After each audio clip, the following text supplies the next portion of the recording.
Morning, everybody. Sorry for my delay. And Freilich in Pesach Sheni. A großen Dank für den Schuss von der Chaim. Du bist Michael, ja? Heintige Parsha, wie Kidashtoi, ah? Yeah, Pesach Sheni, yeah. Yesterday. You did Gimel Iyar, yeah.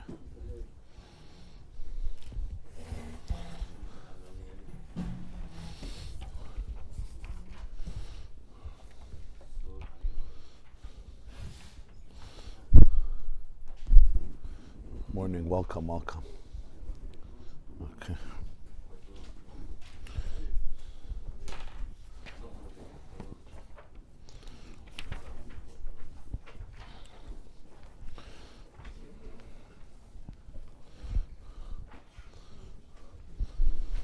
So our theme today is the power of joy, the power of simcha. We're at the conclusion, close to the conclusion, of the Maamar Sos Tasis in Likkutei Torah of the Alter Rebbe Parshas Tazria.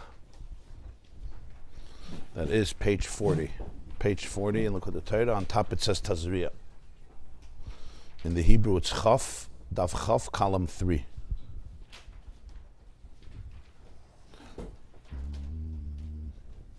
Reb Moshe, we're good?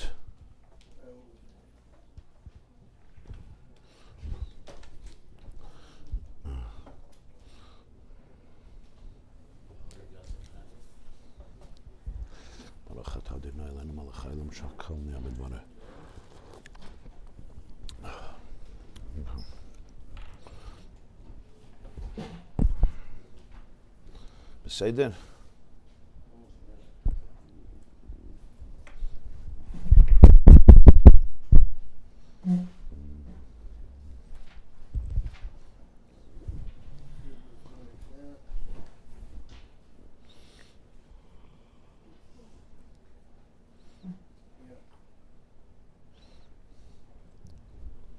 Shekayach.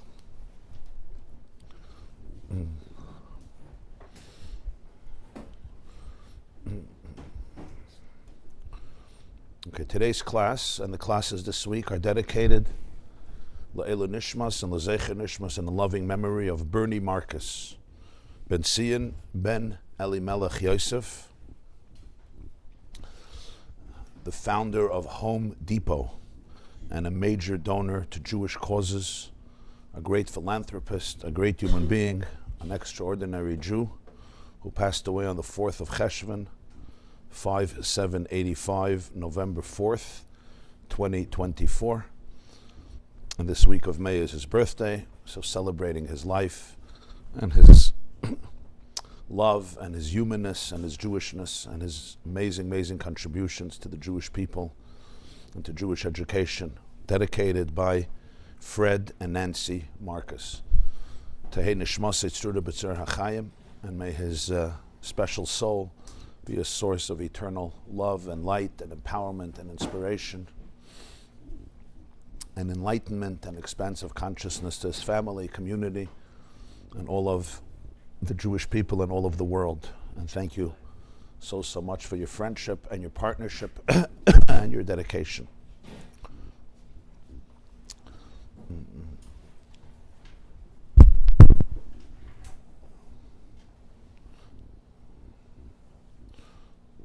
Okay, so after everything we learned in the previous days, the last piece of this discourse, of this Maamar by the Alter Rebbe, focuses on simcha, on joy.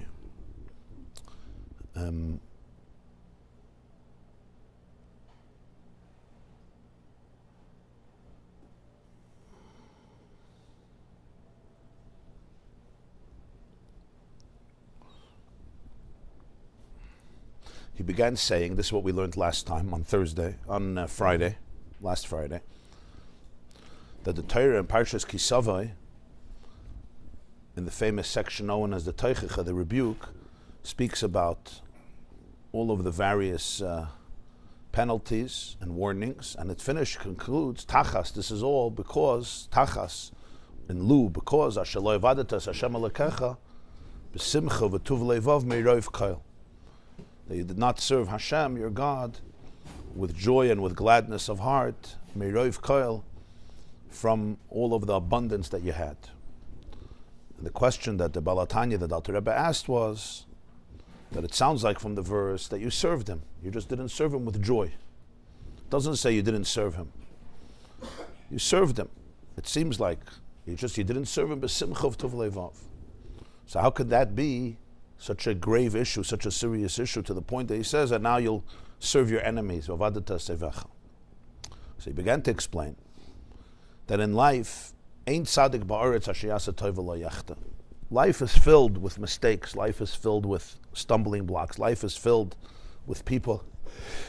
Excuse me. Life is filled with sneezes of all forms and types, whether you like that or not. Colds are not, what do they say? Colds are not taught, they're caught, like values and joy. So, the pasuk says in Koheles, Ecclesiastes, "Ain't tzaddik ba'aretz asher yasa tov v'lo yachta." You don't have that perfect righteous person who doesn't make mistakes, who doesn't sin. So that's almost like that's like human beings. We're frail and we're weak, and even the tzaddik, he says, "Ain't tzaddik ba'aretz." There's no such a thing. Obviously, there's different levels of chet. As we explained, there's different levels, but that's the common denominator. So the Alter Rebbe says, the pshat is, therefore, without simcha, life essentially is filled with flaws, it's filled with sin. That's how it is by everybody. Joy is therefore what changes it. And that's why joy is so important, simcha is so important. As he puts it, he says, a simcha of a person is ma'ored a simcha l'mayla kavayachal. It triggers, it arouses a joy in all of the worlds, and a joy all the way in the Creator Himself. Like we spoke, that Yaakov chaval nachalos, it's like a rope. You sway the rope on the bottom, it has a ripple effect on all the strands of the rope, higher and higher and higher, all the way to where the rope is tied on the top, and it's tied all the way on the top. It's not just tied to the second floor, the third floor, the fourth floor. And therefore he says, and when there's a simcha, everywhere it's mevatel dinim. Joy obliterates dinim. Dinim means judgments, severity, holding back the boundaries. And as he brought the pasuk from Mishlei, ba'or pnei melech Chaim, which means in the light of the presence of the melech, there's Chaim. Whenever you have ba'or pnei melech, when there is a luminescence, when there's a brightness, which is what joy represents, so Chaim, there's a flow of life. When there's no simcha, therefore, it goes back to essentially the place of human mistakes and human failure and human sin and so forth. To explain this more, he's now going to explain this inyan. What's the connection here to the whole Maamar? We say in the wedding blessings, in the Sheva Bracha, Sos Tasis, v'sagil ha'akara b'kibutz boneh l'soicha b'simcha. That the barren woman, the infertile woman, shall rejoice when her children gather back to her, when her children gather to her with joy. That's what we bless every chassan and kala, every groom and bride, at the wedding, at the chuppah, and then at the Sheva Brachas during the 7 days after the wedding. This is one of the blessings. So after all the questions he explained in the beginning of the Maamar, he now comes back to it. And he said that we learned about two different types of love, two different types of relationships with Hashem, because Ish and Isha, man and woman, is also a metaphor, right? It's a metaphor. Isha represents the Jewish people, Knesset Yisrael, and Ish represents the Creator Hashem. Man and woman, cosmic man and woman, which is Mashpia, Mekabel, the giver and the receiver. And as a result of that, whenever it says Ish and Isha, you have it on a literal sense, in a physical or biological sense. You also have it in a spiritual sense of man and woman. And the whole Shir Hashirim, the whole Song of Songs, is based on this metaphor of chassan and kala, groom and bride, which is during the wedding, but then throughout their entire life, Ish and Isha, man and woman, which was the name for the first man and woman, which is Adam and Chava. And Isha is taken from the word Ish. That's why she's called Isha. Aleph, Yud, Shin, and then Aleph, Shin, Hey. They both have Aleph, Shin, and one has a Yud, one has a Hey. The Gemara also explains this in Saita. And as a result of that, when we speak about man and woman, it's always also a metaphor. And fakert, primarily you're talking in the source, and then it's manifested also physically. Like it says, the Kabbalist writer, Ramam Panu writes, HaTorah medaberes bel yoinim, v'remezes betachtoinim. The Torah actually is addressing Rabbeinu Menachem Azaria Fano. He was one of the great Mekubalim, the great Kabbalists in Italy in the 16th, 17th century. He writes, HaTorah medaberes bel yoinim, v'remezes betachtoinim. When the Torah speaks, essentially, it's speaking about el yoinim. It's speaking about a higher reality, a higher state of consciousness. V'remezes, it alludes, beremez, as a hint, betachtoinim, to the way it's expressed in the physical reality. When we're learning it, we begin with the most external reality, which is the physical. So if you're learning about Adam or Chava or Cain and Abel, Cain, Hevel, or any story in Chumash or Halacha or Mitzvah, we look at it first from the physical perspective, and then you peel away layers and you go to deeper layers. But really, in its source, it's min hashamayim dibarti yemachem. It comes from heaven. What does it mean comes from heaven? It's not just physically came down flew down from a star. But shamayim dibarti yemachem means essentially you're talking about a spiritual reality that's then manifested in the physical reality. It's important to understand that. And when you say spiritual reality, there's higher and higher and higher and higher. Then it comes down and it devolves. It goes through different stages of garments until it becomes the literal reality that we relate to, which is called pshat, the literal pshat. That's why you have in Torah Pardes, the garden, pshat, remez, drush, soit, which are all different layers of the same reality, but just looking at it with a deeper lenses, or more refined or more spiritual lenses, deeper and deeper. So whenever you talk about Ish and Isha, man and woman, or any of these brachas, it could be understood on so many different layers. So here he explains that when you're talking about Akara, the barren woman, it's not just physically. It refers to a very deep spiritual condition. And on this came the whole explanation that the Gemara says, Isha mazras tchila yeled zachar, like it says Isha ki sazria v'yeled zachar. We learned in Parshas Tazria that when a woman generates the flow first, the result is a male, and conversely, Ish mazria tchila, when the man generates it first, the result is yeledes nekeva, she gives birth to a female. So in this Maamar, he addresses it from a spiritual perspective. That there's two ways in which we build our own spiritual life. One is Isha Mazras Tchila, which in Kabbalistic language is Isarusa de Lasata, initiates the process. The arousal from below begins. Or as he puts it, Halas Mayin Nukvin, as he says, Belashon HaKabbalah, Halas Mayin Nukvin, which means the feminine flow ascends first.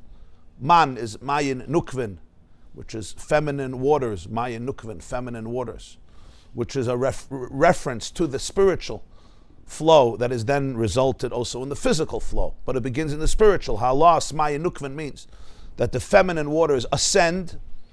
They ascend in a yearning, in a passion, in an excitement. El ishech chukasech. Hashem told Chava, El ishech chukasech. You're going to crave your husband, which is your fire, El ishech. Which in spiritual terms, again back to the spiritual interpretation, means that you're in a state where you're longing for that oneness with the source, and you have no doubts that this is your longing, right? And that itself is a very deep relationship. The fact that you know what you're searching for is one of the deepest steps, because you know that anything else is a distraction. It's not what I'm searching for. I could think I'm searching, and as we discussed in previous classes at length, that itself is a very, very powerful moment when the Isha knows this is what I want.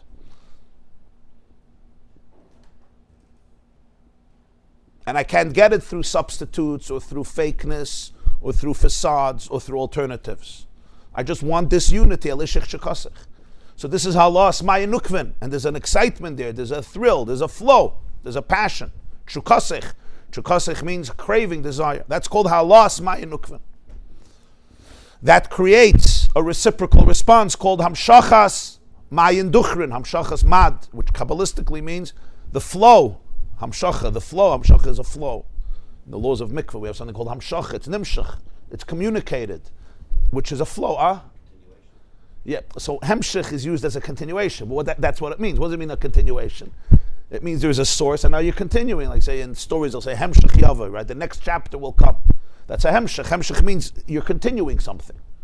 It's not an interruption. It's a continuation. That's why it's called a hemshech. Let's be mamshech. Let's be mamshech. When I was bacher, they told a story that there was a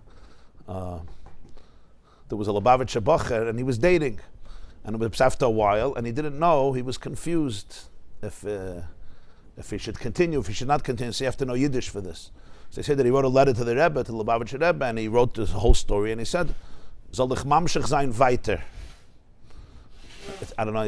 In literal translation in English is, "Should I continue further?" Should I continue further? But the word weit in Yiddish means far, distant. Like you say somebody's weit, it means they're far. Nont means they're close. So mamshech sein weiter means, should I continue? So in English it means, should you continue further? But in Yiddish it literally means, should you continue far away? So he wrote, "Sos mamshech sein nenter." Nenter means closer, not further. Get closer, not further. Just circled weiter, it'd be nenter. So he got his answer. As the story is finished, they've been married happily ever after. So mamshech, hamshacha means, hamshacha is a continuous flow, not interrupted.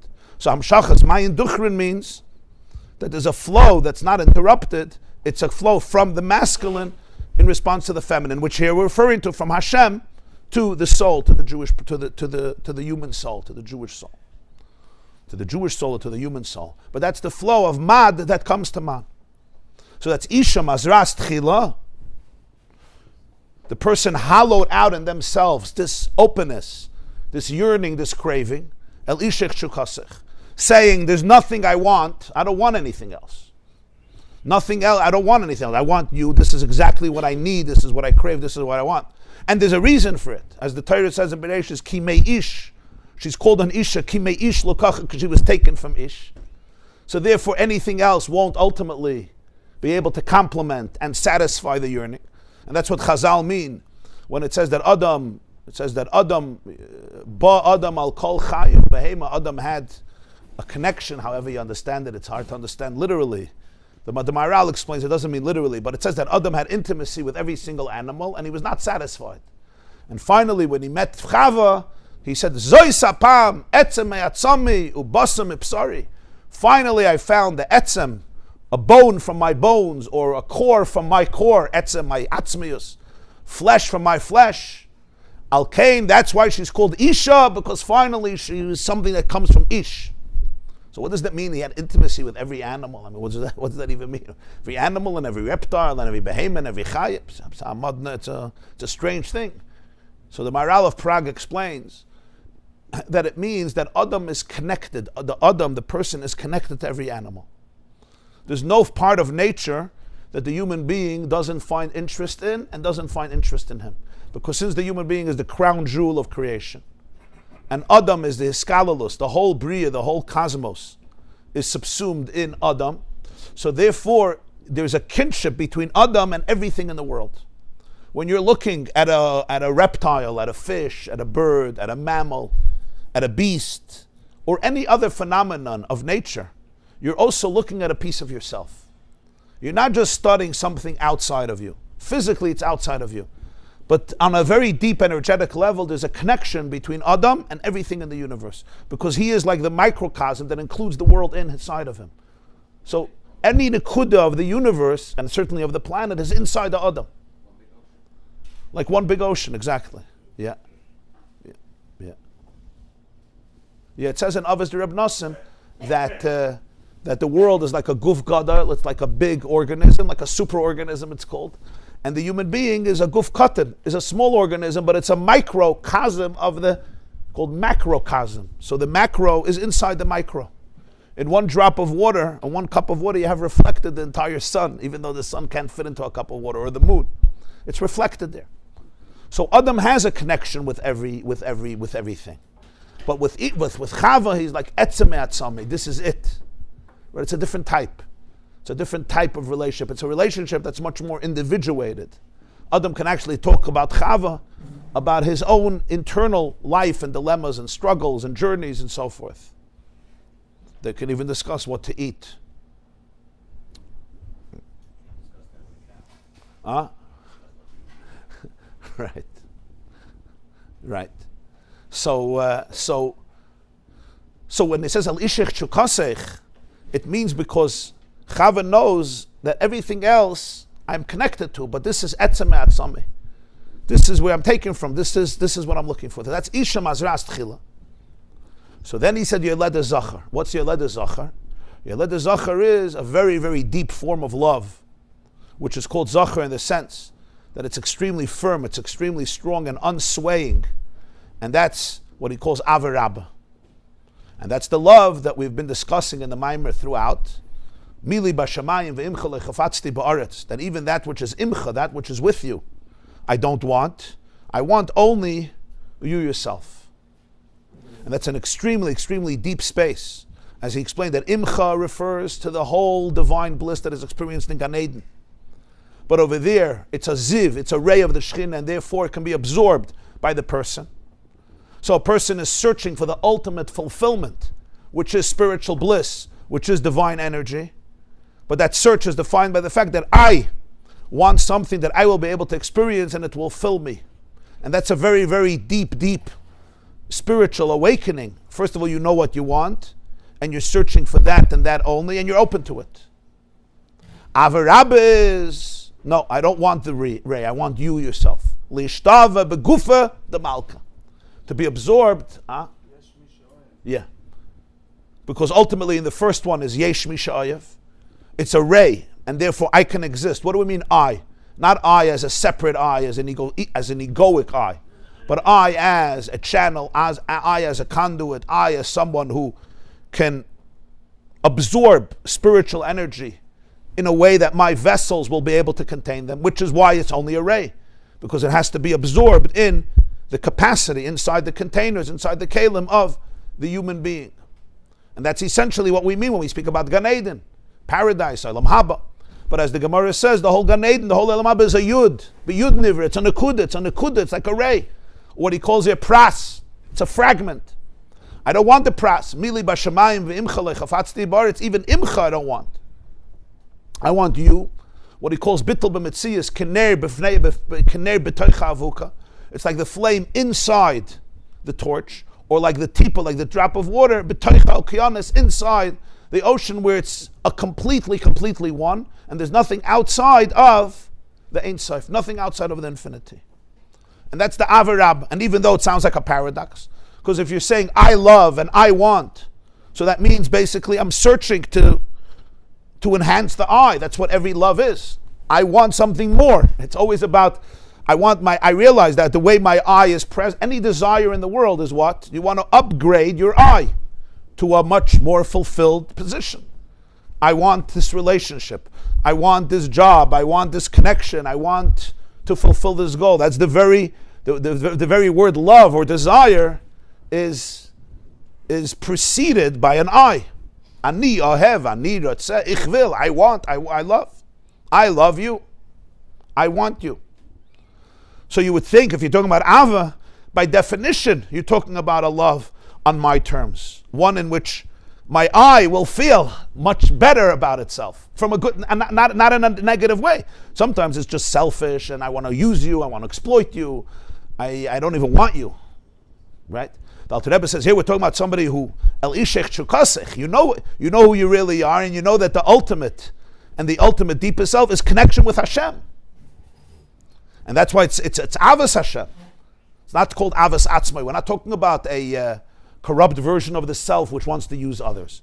We're talking about the self in terms of halas of a self that loves, that wants, that craves, that yearns, and it yearns.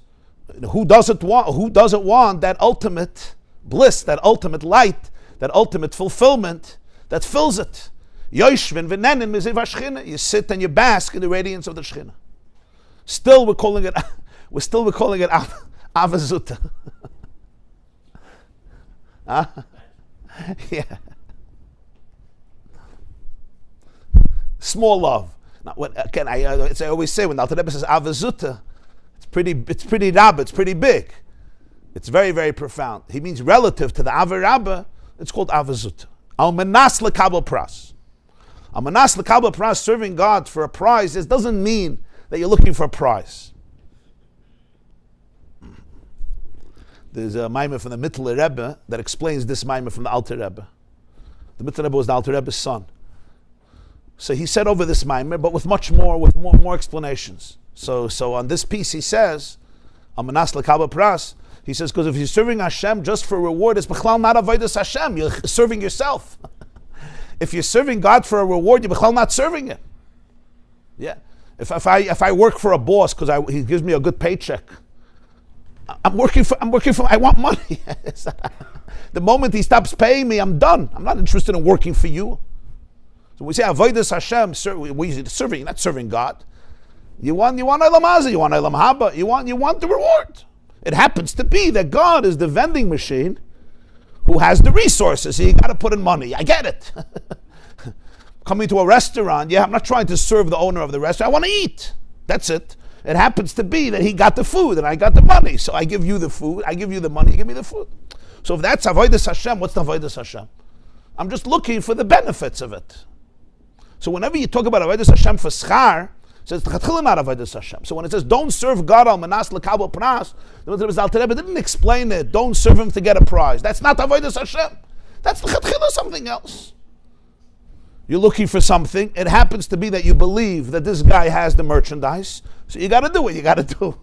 That's why the Alter Rebbe teaches al manas l'kabel pras means something else. Of course, it's for avodas Hashem, but you're looking for the pras. You're looking for dveikus in a way that you can appreciate it. It's a pras. It's a prusa, because the prusa I can retain. I can hold on to. Yoshvin v'nenen, I could sit and bask in the radiance of the Shekhinah. The Mitzvah says, and who would not desire that? Who would not desire that ultimate saturation of the self with its true source, which is divinity? You are the source of life. With you is the source of life. Nonetheless, the Ava Rabba is, I don't want with you, which is the source of life, because the source of life is only with you, it's not you. Because if it would be you, it wouldn't be the source of life, because the source of life already means that it's filtered and condensed and limited in a way that it could become a source, an engine for the life. And an engine always has to be suitable to that which is energizing, and therefore must be contracted. I want you yourself, Ata, which is leis machshavat tfisabei, no thought can grasp it, as it says in Zohar. Leis machshavat tfisabei klal, no thought can grasp it. So this is a different type of Ava, and this is the great Chiddush, that deep down in the soul, you're capable of this type of relationship. Because in the deepest space, how could you say you're capable? Again, if it's I love, it's me. The answer is because in the deepest space, there's the I, the way God experiences your I, which is completely one with Him. It's like we learned in Shabbos in the Maamar of Parshas Acharei Mos, why we say in Krishma, I will give rain. So it says by Moshe, it says the Shekhinah spoke through him. So you could say I. But Alter Rebbe says every Jew says Krishma. And we're saying I. And it's not just quoting words, it's living it. He says once you live through Shema Yisrael Hashem Elokeinu Hashem Echad, Ula'avdei b'chol avavchem b'chol nafshechem, and explains Mesiras Nefesh is you surrender every sense of separateness, including even the separateness of Gan Eden, in which I'm going to experience you. You surrender the self to be able to experience this. You can experience the self the way God experiences you, which is completely one with Him. For this, you have to understand and perceive your greatness in a way that's unimaginable. Your greatness is such that there's no need, that there's nothing in it that's outside of Hashem Himself. In Asati, I'm giving rain. Really? You're giving rain? You can't even give one drop of water. One drop of water you can't come up with. So the Alter Rebbe puts it, when there's true bittul, so then the I who's saying I'm giving rain, it's Oirein Soif HaMizgalaboy. It's the Oirein Soif that's speaking through him. So why are you saying I? Because that is the ultimate I. That is the I in the truest sense. And in this sense, that's the Ava Rabba, where I'm not looking for pras. I just want you, like the Alter Rebbe used to say in his Dveikus, that I don't want your Olam Haba, I don't want your Gan Eden, I don't want your Olam Hazeh, I want Ich will mehr nicht as dich alein in Yiddish. I want nothing besides you yourself. So when Isha mazras tchila, yeled zachar. When the person is ready for that, Isha as a metaphor for the Jew, any Jew, man or woman, is open to that, so then the gift is that type of love. Because the person is gifted with that experience. They're gifted with such an intense experience of how much the love is from above. The love is so infinite that the only way to respond to that is by surrendering everything. Because if I don't surrender everything, I can't experience that type of love. In other words, when you experience that infinite love that God has to you, the way He experiences you, the only way to respond to that is by surrendering everything. Because if you hold on to anything else, you can't experience that. So you naturally want to surrender everything. You're obstructing it. Yeah. So it's like if somebody, it's a poor mashal, but it's a good mashal. If somebody's giving you a check of $100 million, right? And you say, no, wait. He says, but I have to leave it. No, that guy owes me $5. Let me go do that. Right? $5 is a good thing. Take for your $5. You understand? Nobody would do that. You have $100 million, you'll already take care of your $5. The point, I know it's a mashal, it's all about money. 5 versus ultimately 100 million is made up of $5 many times. But the concept is, the moment you experience that type of oneness with Hashem, anything else is the greatest obstruction to it. So you're going to go look for your $5. You have the ocean, but you say, no, I need that drop of water. I need that tip. And that's what Gan Eden is, L'gabi De'ein Sof. It's a tippa, it's a nekuda. I'm sorry, what?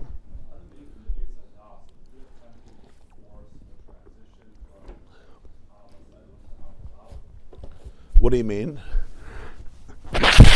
Explain.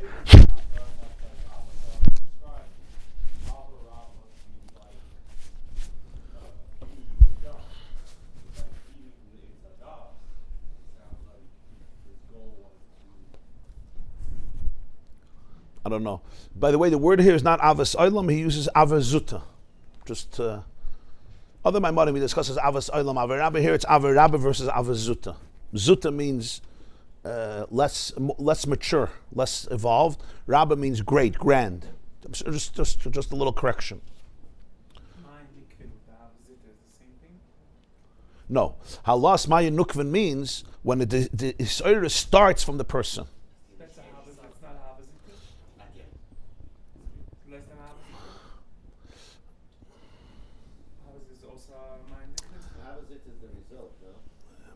Yeah, so when Isha Mazras Tchila, he says the result is the child that's born from the relationship is a Zachar, which represents the Alter Rebbe that needs a Das Chazak. Not to, first of all, it's unswayable, and you're not boicher the Tafel instead of the Iker. When it's Ish Mazriya Tchila, which means when the Zasusa de La'ela comes first, the person actually is distracted, or they're overwhelmed, or whatever. And Ish Mazriya Tchila Hashem initiates the process. So then, so sometimes it's just from above and the person doesn't respond. It's just like you get sometimes a spark and it continues for a few hours or for a day, but then it dissipates. But even when the Isha does respond, she, so to speak, jumps on the wagon. And not only that, there's a result, there's a birth, which means there's an emotion, because always we say emotions are like children. And Meichin, Chachma Bina Das is like the parents. So there's a Yeledes, but it's a Yeledes Nekeva, which Nashim Daitan Kalam. So it's the Avazuta. The Avazuta means it's a love, and it's a very powerful love, but it's Yeledes Nekeva, it's the Nekeva of Nashim Daitan Kala, which is Avazuta, where I'm still holding on to the sense of self, which is the job of Nekeva, which is the job of Malchus. So Halas Man is a Keli. It's the Ava as much as the person can experience, which is a Keli for the Yeled Zachar, for the Ava Rabbi.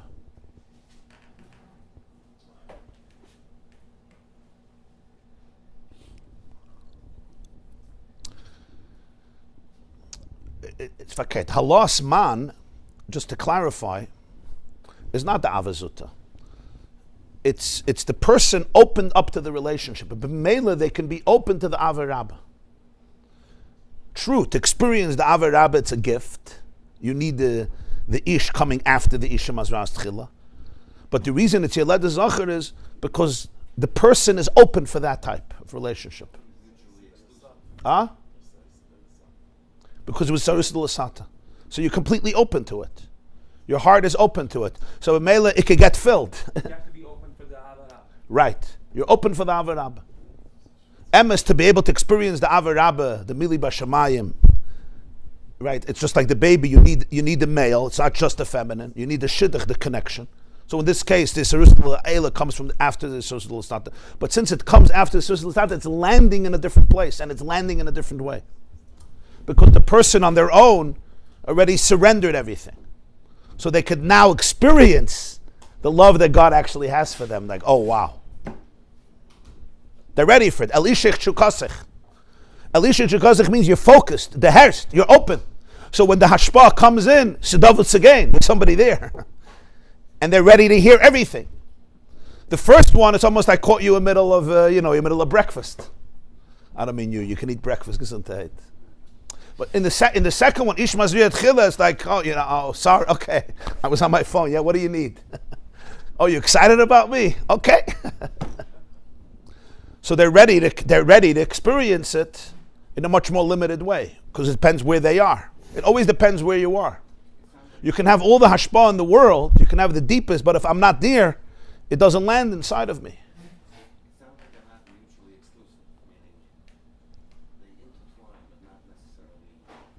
That's true, yeah.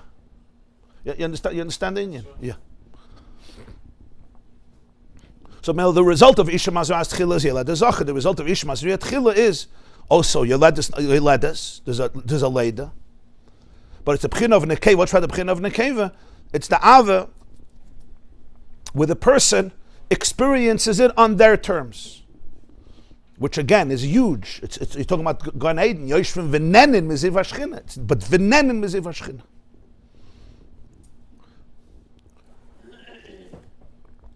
On this comes the blessing. Sos Tasis sagel ha'akara b'kibbutz b'nei l'seicha b'simcha. Which the akara here refers to not just somebody who doesn't have children, because then you wouldn't say b'kibbutz b'nei, she has children. You would say she used to be an akara. So he says on a deeper level, you're talking about somebody who did not generate the love from within. And because they didn't generate it from within, so on their own, they're called akara. It had to come from an outside process, from an outside influence, which changed them. I don't mean to compare, but just like you have a surrogate mother, for example, right? A surrogate mother. Somebody who's carrying a child and actually does the process. And you have today's technology, today's medical, miraculous technology, the whole IVF technology. So we have actually many metaphors.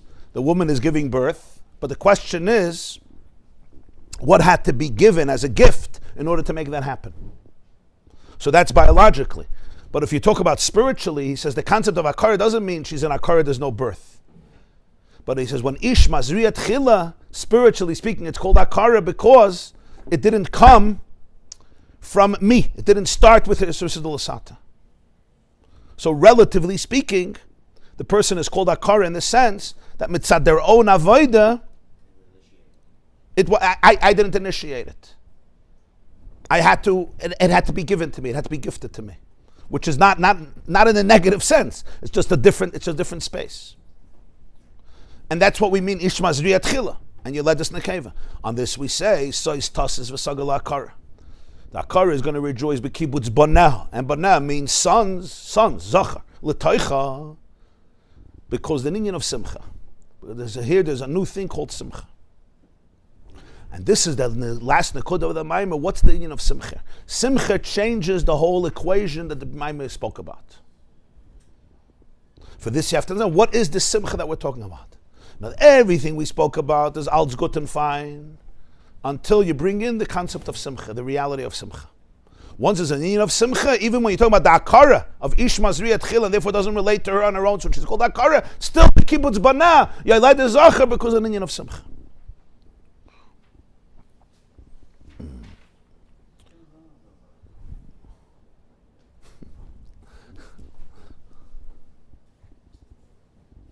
So let's now see the last shtickle here. Page 40, the top of Sos Tazria, it's like 10 lines from the top. The line starts, Asher ein tzadik ba'aretz. He explained that essentially there's no tzaddik, so therefore there's always a penalty because there's something missing. But simcha changes that. So that's now he explains. Now we'll understand the whole inyan here. The line starts, Asher ain't tzaddik ba'aretz. It's page 40, I don't know, like 1, 2, 3, like 10 or 12 lines from the top. Al derech ze yuvan gam kan. They will understand this too here. Ki hine kol anal ma sheyesh hefrich ben isha ki sazriya. Shazir led zachar.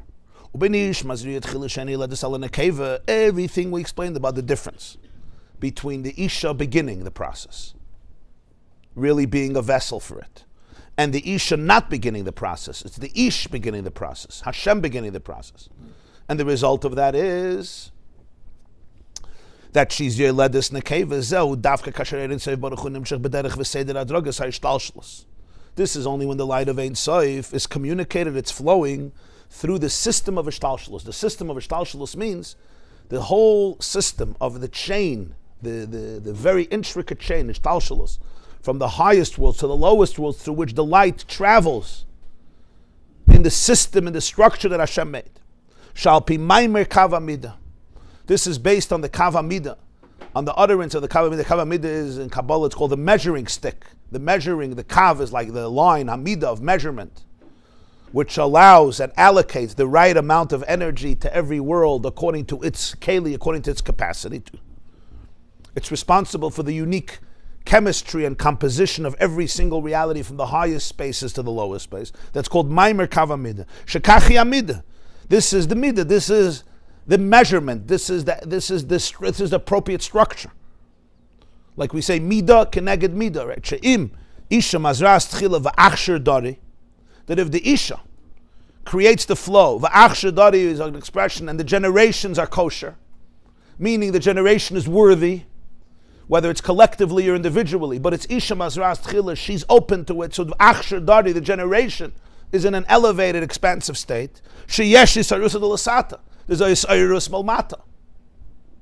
You're aroused, you're into it, you're passionate, you know who you are, you know what you're looking for. You're not distracted, you're not overwhelmed by other things. You're open to true reality, your own true reality. Then Yumshach Yisarus Layla Mebchin El Yaina. Then you're a keli, you're a vessel for Yisrusa de La'ela to come from the highest place in La'ela. In other words, you're a keli to experience the pnimius of Ein Sof.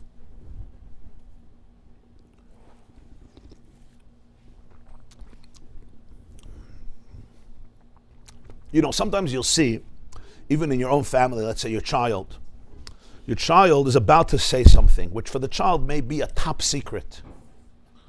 It could be about something they did in school and they're going to get a lollipop tomorrow. But in your child's mind, or something that happened that's not so geschmack. Yeah. But you see, it's not easy for your child to say it. Yeah. The moment they see that you're distracted or you have something better to do, they often shut down. They'll talk about something else and they won't talk. Why? Because to be able to say certain things, I need to feel your presence.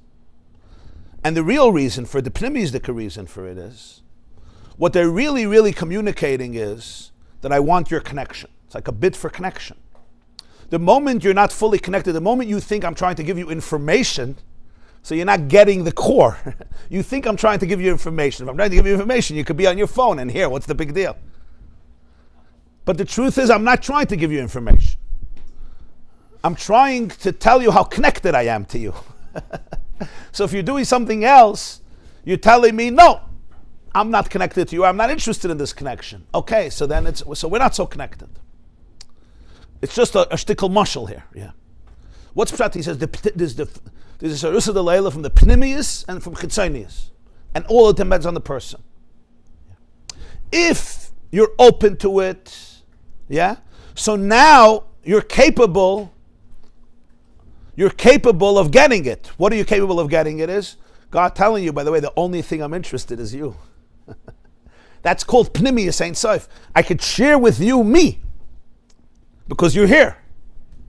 The moment there's no Isarusa de there'll still be Isarusa de Leila. I want to connect with you.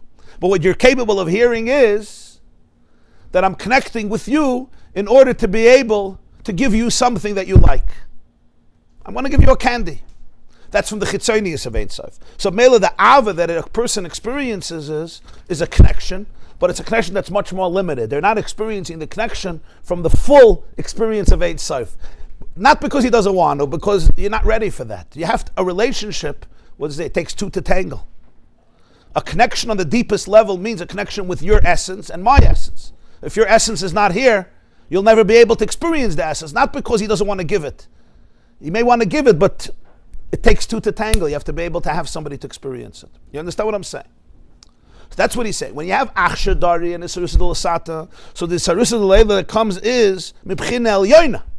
It comes from the highest place, like he said before, from the Pnimius of Ein Sof, which in simple English means that the person actually can experience a love from Hashem that is so limitless and so infinite that they right away know that the only way to contain it is if I let go of all the containers. I surrender completely. Because if I want to remain in my box, in my soul, and experience God as Gan Eden, then I'm actually not experiencing that. I'm actually I'm letting it be lost. So the person experiences the way they experience themselves the way God experiences them, and the only way to experience that is if there's no self. The experience in the body or the person who dies? In the body. In the body.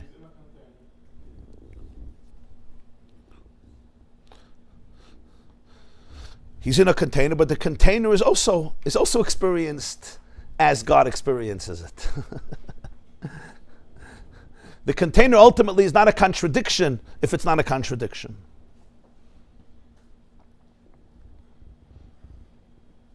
That's if Isha Mazras Tchila. So it's Achshar Dari. So the Sarusa de La'ela comes from the Pnimius. Mashenkin Kishalai Pchinas Averab Achatiyah Led the Zacha Pchinas Averab Mashenkin Kishalai Achshar Dari Veleki Sarusa de Lasata. When there's no Sarusa de Lasata. Lo Achshar Dari, the generation is not in that space. Then Azai Hamida, then what's the Mida, then what's the way it happens? What's the structure? What's the program that was set up? Seder Ishtalshlus means there's a program, there's a back-end program that is responsible for the whole, all the structures. We're only seeing, it's like two people using a computer, you know? The dummy who's using a computer like me, all I see is the monitor and the screen. I don't know what happened here. I pressed this and I expected the email goes through. But the programmer, for him, what shows up on the screen is almost irrelevant. That's just the way it was filtered for dummies who don't understand anything about coding. But the main thing is what happens in the code. So Seder Ishtalshelus is appreciating the code and being sensitive to that. So according to this Maamar Amid of Seder Ishtalshelus, if there's no Achshar Dari, as a Hamidah Shenimshach Yisarusa D'Leila, Rak Mebchina Chitzonius. There's also Yisarusa D'Leila. But it's from a more external space, where you're capable of getting it. It's Mebchina Chitzonius. What's Mebchina Chitzonius? Mebchina Chitzonius is that the person is not open to this type of experience of love on this level. And you have to meet people where they are. You always have to meet people where they are. Because if not, he's okay with Gan Eden, exactly. Nebach. You got to meet people where they are. You want to be in Gan Eden? Pajalasta. L'teyavon. Kugel in Gan Eden is gewaldig and it's healthy. It tastes good and it's healthy. Not like in Olam Haza. In Olam Haza, if it's healthy, it's horrible. And if it stays good, it's horrible or healthy. Gan Eden, you have both. Okay. And even the kugel, the way it's expressed in the most ruchnisdika place, the idea is I can only meet a person where they are. I can't meet them where I am, because then I'm not meeting them. You have to recognize and acknowledge where the person is and what they're capable of hearing and absorbing right now at this moment. Isha Mazras Tchila means she's yearning for the truth. If you're yearning for the truth, you'll get the truth. If you're not yearning for the truth, you're actually distracted. So truth may summon you, but you'll get what you're capable of getting in this space.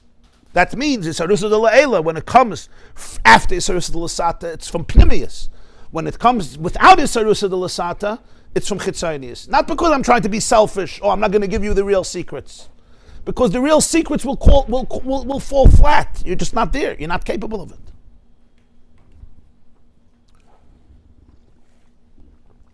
And we see it, and it's true throughout people's journeys of lives. I mean, you see it constantly. It depends how much you're ready, and you'll be able to tune in to a different type of frequency, to a different type of experience. You say, what happened with this experience? What just happened?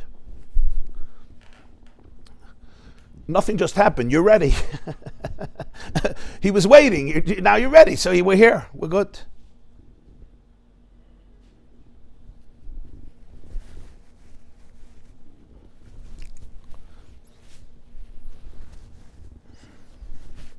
So that's the midah. That's how it works.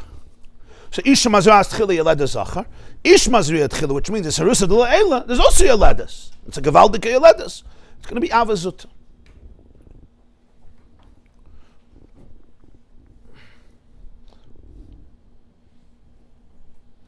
Masha'enken Ayidei Simcha.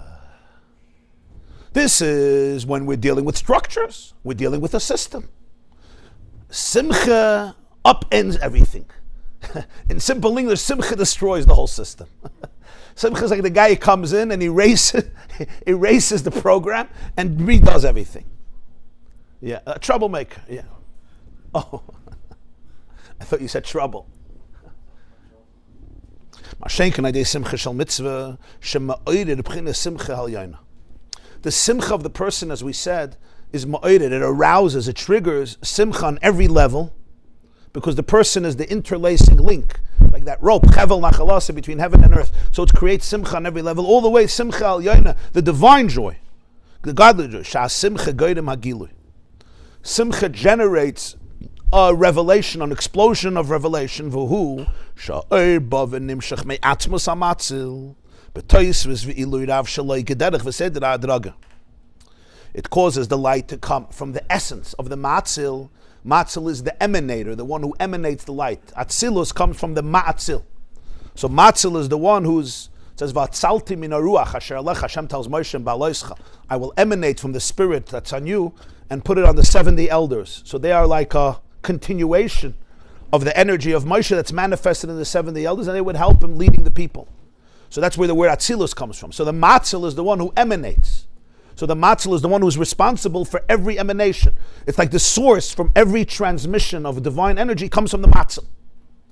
The one who's matzil, and he doesn't call it boide because it's pre-boide. Boide is already when you're creating something outside of you. Matzil is when you're emanating light from you, it's not outside of you. The 70 elders were not outside of Moshe Rabbeinu. They were continuing his prophecy, his prophetic spirit. That's why it's called matzil. You understand? It's not boide, matzil, because it's much deeper than boide. It's high. It's still in a consciousness that's higher than boide. Atzilus is not bria. It's still oneness. Atzilus feels oneness. It's still atzilus. It's not the matzil. It's atzilus, but it's still one. Iyu v'chayo echad. Right, very good. Bria Yitzirasi is like the code. The Atzilus is more like the thoughts of the one who's coding, which will be manifested in a code. It's going to come out in a code, in a concrete code, which will be manifested ultimately, right, in the final product that the one who doesn't know anything and doesn't even know that there's a coder and doesn't even know that there's a code, doesn't even know there's a code, is working by his computer and he thinks, whatever.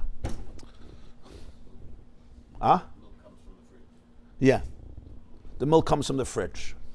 Or even from the cow.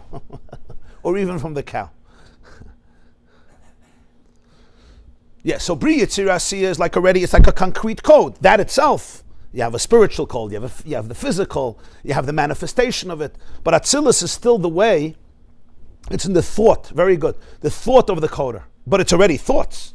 It's already, it's not just himself, it's already a thought. He's planning a whole program, he's planning a whole system. A ganze Welt. So that's called the matzil. That's what he says. So simcha is the comes me'atzmos hamatzil, from the essence of the matzil. B'tosis v'ilui rav, with a tremendous abundance and greatness. Shaloi kederech v'seder hadraga, not according to the regular steps. Hadraga from the word madrega, steps. Not according to the regular steps. Al derech dugma, an example for this is b'chinas hasimcha b'melech basav adam. When you see a simcha even by a king of flesh and blood. The truth is, this is true about every person. He's giving a dugma b'melech because in Alter Rebbe's day, when this Maamar was said, Tov Kofayin Bais, you remember in Russia, the Tsar had almost absolute power. This was still the era of kings. And a king, by definition, is all about boundaries, segregation, the aura, the respect. Most subjects in the Russian Empire never saw the Tsar. Who saw the Tsar? Yeah.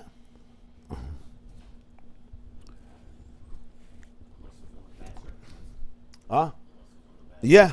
Or like the old joke, right? When they asked Tuvia, what's the bracha that you make when the Tsar? What's the bracha that Jews make on the Tsar? He says, Baruch atah Hashem, please keep him far away from us. Yeah. Whatever the bracha is, keep him far away from us. That's the bracha. So he's bringing out the idea of Melech Basav Adam is the whole idea of a Melech. Sam Tasim Alech Melech is the awe, the dread, the pachad, the authority, the dominion, which in our culture we don't really understand so much. When you have a president like Biden, he can really destroy that concept. But even when you have different presidents, the concept of Malucha is not, doesn't have that. Democracies don't have that. England tried to fake it a little bit. It's also not so successful these days. But that concept. But what is he trying to say with a Melech Basav Adam? Al derech dugma beginnes ha-simcha Melech Adam sheyotzi as chutz legidrei v'hagbalas hamidus. When the Melech has a tremendous simcha, let's say the prince's life is in danger. His one child, his successor, and they save the life. So even the Melech loses it. Yotzi as chutz legidrei. He goes out of his hagdoris. A geder is a fence, a realm. Everybody has your geder. Everybody has their geder, their fence. In other words, their boundaries that makes me who I am. Even every person, I tell myself, I'm not homeless, right? I'm not this, I'm not that. Everybody has their gedarim. Yeah, this person doesn't hang around with the simple folk. That's their geder. Another person hangs around with the simple folk, but atkan. Everyone has a geder. These are your fences in life. The Melech certainly has his. He's the king. He's not a subject. He's a king. And halachically, it's also that way, right? A king is not allowed to go to the bath house with anybody. Nobody's allowed to see him bathe. Nobody's allowed to see him take a haircut. You can't see him without clothes. All these things in the mikveh. It's not stam. It's because the Melech needs to hold on to a certain position, not for his, even if he's a good Melech and a real Melech, because of kavod hamalchus. There's something called kavod hamalchus.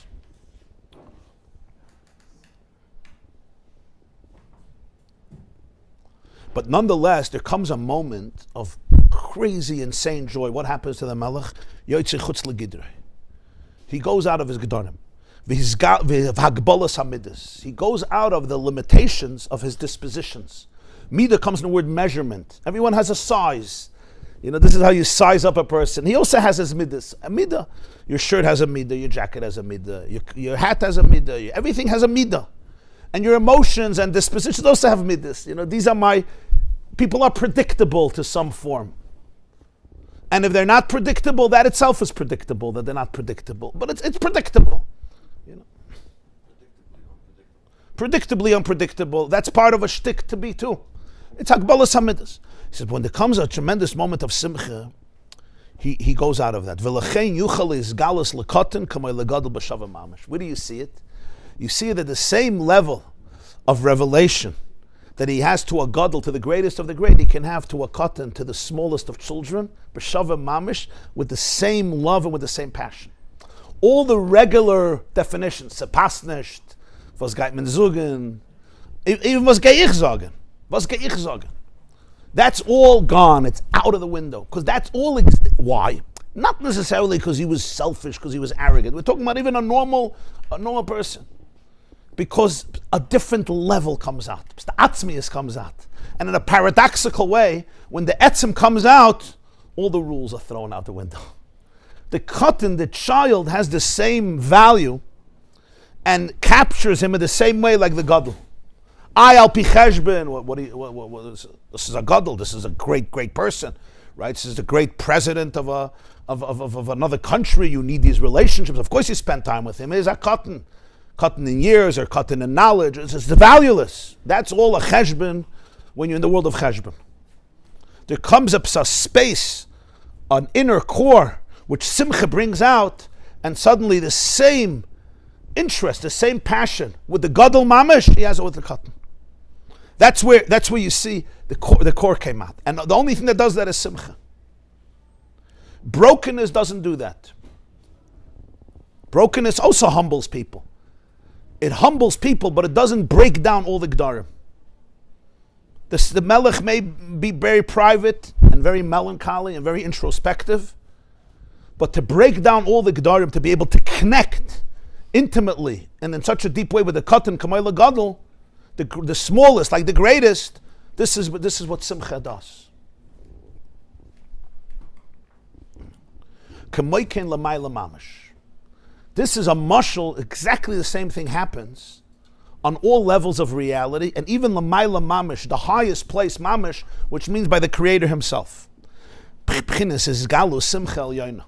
When you have a moment that the Simcha Elyoina, the divine Simcha, emerges, Hine oz says a moide de kavart. Hine oz mischabrim u'misarvim u'miskalalim yachad kol ha'oides elyonim at she'ein shum hefresh bein milo mata yamin usma.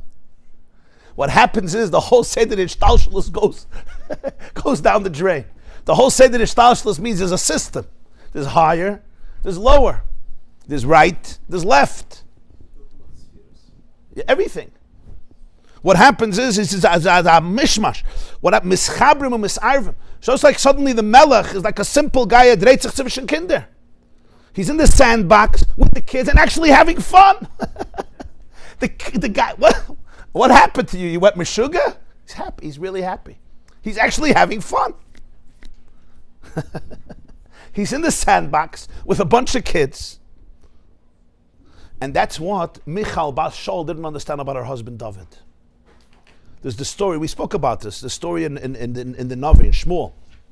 When David brought the Aron back, he liberated from the Philistines, and then it was by the Jews, and then he brought it back to Iyar David. Finally, it was liberated, the Aron, which had the luchas. I mean, it was like this was the most divine item that the Jewish people had. It was like the direct continuation to Matan Torah.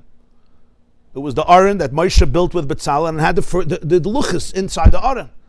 So that was like, it was Jewish history, and it was gone. It was gone. The Plishtim captured it already in the times of Eli. And it was gone. The Jewish people didn't have it. So now David HaMelech reclaims the Aron.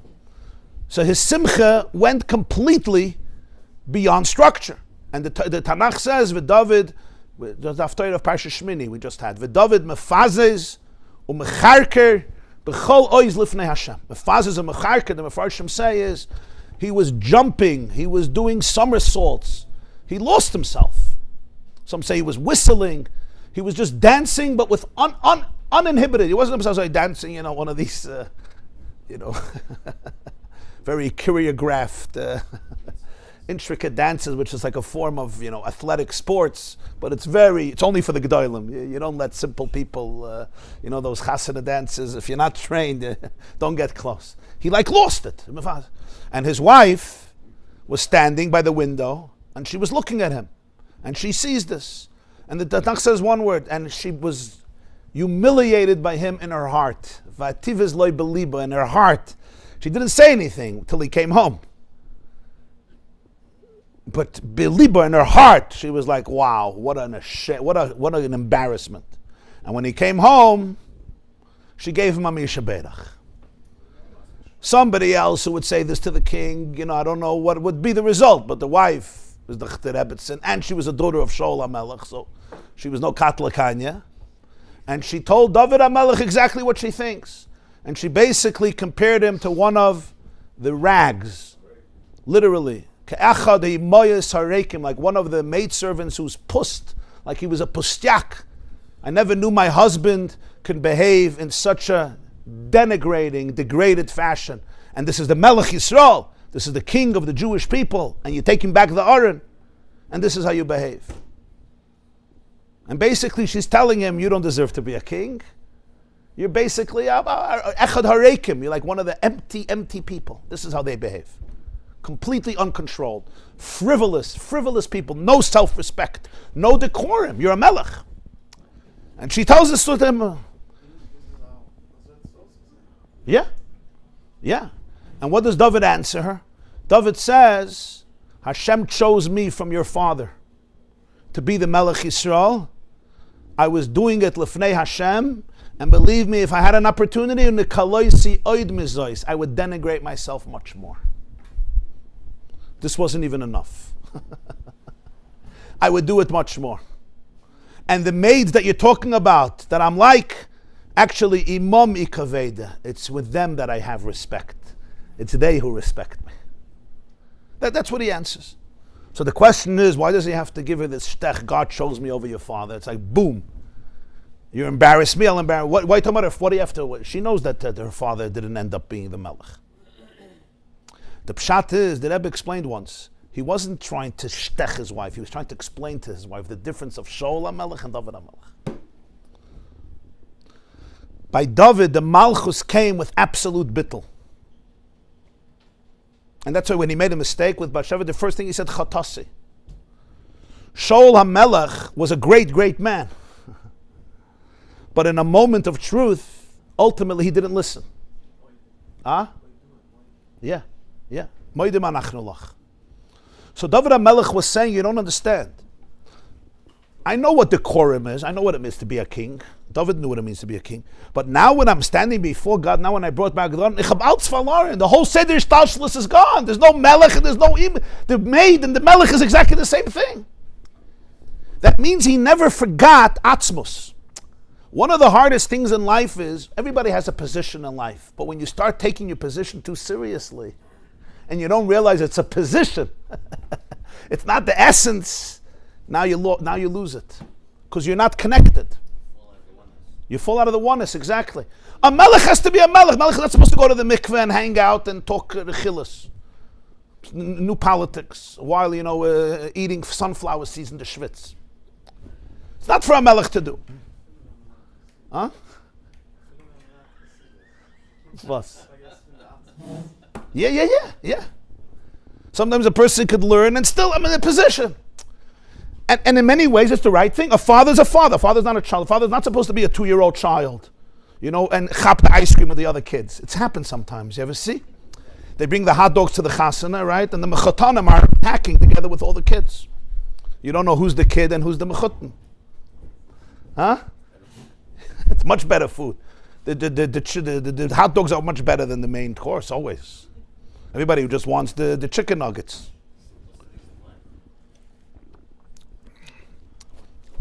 A melech needs decorum. And that's what Michal was saying. She was saying, I married a king. I married a king. I didn't marry somebody to behave this way. What was David HaMelech telling her? David HaMelech was saying, I know you married a king, but there's a difference. Your father couldn't be a king because he was too dignified. He didn't know how to surrender it. And the reason he didn't know how to surrender it, because the moment you go, Hishtalshalus is important. It's God's structure. It's not mine. It's God's structure. Hishtalshalus is important. But as important as it is, you have to be able to know how to let go of it all. Because mitzad the atzmus, the katan and the gadol are exactly the same. And now when the aron comes back, this is one such moments. Of course I lost myself. And I would have been happy to lose myself much more. But isn't there a Medrash that says that he was not serious in that moment when he was doing somersaults? That maybe something, that's what she saw and that's why she rebuked him? It could be. In the literal psukim, it doesn't say that. It just says that he was wild, he was uninhibited, he was jumping, he was doing somersaults, he was flying. He was just what you would call in English, the man lost himself. And then in the pasuk, It's like there's a drunk. This is what drunks do. You ever see drunkards? They're smashed, they're inebriated, they don't have self-control. And they're jumping on tables, they're kissing people, they're hugging people. Go get a life. It's not what a king does. And what are the repercussions for the country? Tomorrow, what are people going to do with you? They say, he's a comedian. So become a comedian, don't be a king. This was a taina. And David HaMelech said, no, you don't understand, Michal. I didn't go to a club and make a show. This wasn't a performance on Broadway. This was Lifnei Hashem. That's the nekuda here. That even the melech, everything goes when a certain nekuda atzmis comes in him and he forgets that he's the king. Not he forgets in a negative way, that he shirks the responsibility. He forgets that he's in a position of a king. Hashava u'mashva, katan v'gadol. What do you mean? So why are you saying katan v'gadol? There's small and there's big, and they say it's equal. So don't call them katan v'gadol, because there is a katan and a gadol. A child is not an adult. Adult is not a child. A king is not a regular person. A regular person is not a king. And there's halachas. There's halacha of kavod rav and kavod kibud av and kibud dem and kavod talmud chacham and kavod hamelech. The serious halachas. You don't say, hey, it's all a joke. Shava mash v'katan v'gadol v'rebistu. But then there's also a moment where don't worship your position. When your position becomes God and you forget about atzmos, now you're going to lose the position too, because the position itself becomes disconnected from the ultimate emes. You Tosis? And that's the place that simcha touches. And you'll see in such a moment where people experience that joy. What is joy really? Joy, we all understand joy is not something you ever achieve. If somebody says, okay, I'm going now to pursue joy and tomorrow by 4 o'clock I'm going to get it. Good luck. Let me know when you have it. The moment you have joy, like this, it's the worst anxiety in the world. It's like people pursuing their whole life. Simcha, I want simcha, make me happy, make me happy. How do I get it? So I run, okay, maybe eggs, maybe tomatoes, maybe money, maybe abyssal covered, maybe more money. Whatever it is, maybe this relationship, that relationship. Why, as fast as we run after simcha, does it always remain so elusive? And the answer is, because joy is the opposite. Joy, you have to let go of everything else, and then you're there. Where am I going to find joy? Who's holding my joy exactly? If I have your house, and your spouse, and your car, and your watch, and your bank account, I'll be happy. Trust me, first of all, you're not going to have it. And even if you do, you're going to have nayat sodas. It's not even about what I have, what I don't have. That's the nakuda. It's letting go of everything. Because in the place of the essence of the core, where you're one with the source, over there is the source of all joy, all bliss. We say every day in davening, Oiz v'chedva b'mkaimai. In Haidu, you remember this? It's good. 3 words in Haidu, very important. Oiz v'chedva, in his space, there's confidence and there's joy. Ba'erev yalin bechi v'labaykerina. I go to sleep crying, I wake up joyous. Why? Because when you wake up for 5 minutes, the ego is quiet. Then once you take your phone, it's finished. The ego comes back. But the first moments, say Maidani, v'baykerina. Simcha is letting go of everything. If I'm pursuing it, I'm going to be happy. I'm going to be happy. Here, give it to me. I'm pursuing anything besides simcha. The more you let go, the more joy. The more I'm trying to own, the more I'm trying to capture, the more I'm trying to this. You could try it, you'll see. It's one of the hardest things because everybody's trying to be happy. Who doesn't want to be happy? You know, the industry of happiness is one of the most powerful, wealthy industries in the world today. Everyone wants to be happy. And we all know that happiness is not something that you can forge. You can't even talk about it. It's a complete internal energy. I could scream, I'm happy, I'm so cool, I'm so chilled. But you could see in my body language that I am miserable. And sometimes we're so miserable of being miserable, that we start calling misery happiness, and then you're really dead. When a person becomes so convoluted, they start calling misery happiness because they just want to believe that they have the dream. They don't even know what it is. And that's a big tragedy. And we must say this without any judgment because it's so deep. If a person never tasted internal simcha, maybe anxiety is like almost their second name. And a lot of people are suffering from this. And it's completely not their fault. They don't even have a conception of life without it. And it could be for reasons that are very, very deeply embedded and very often has nothing to do with choice. People have to be very sensitive to this. So I become desperate and I don't even imagine there's something outside of my anxiety. And there's people, and I know some of these people that they pursued a lifetime of healing with all different forms of healing and therapy and this, conversations and talking, and they spent money and everything, and they really, really tried, but they can't get rid of their anxiety. And the one thing they say at the end is, maybe anxiety is happiness. And that's one of the greatest tragedies. V'anoichi haster aster. The concealment is concealed, meaning the anxiety becomes the name for happiness. And all I know is distraction after distraction after distraction. And with each year, my distractions have to go up a level. because they have to battle even deeper anxiety, so my distractions have to be much more intense. So the level of recognition or validation or celebrity status or fun I had yesterday or last year is nothing for this year. This year we got to up it a notch. And one must have tremendous empathy for this. Yeah? Right, exactly. When I was more younger than now. You're still young, but when you were younger. Teachers and Cheder and Atlet and Koil very strong. So simple is 180. Kiva Hashem Yishurim. Mesamchilav. It's a nature to get the Yeah. Yeah. to get a person. That's beautiful. So this Yid, wie heißt er?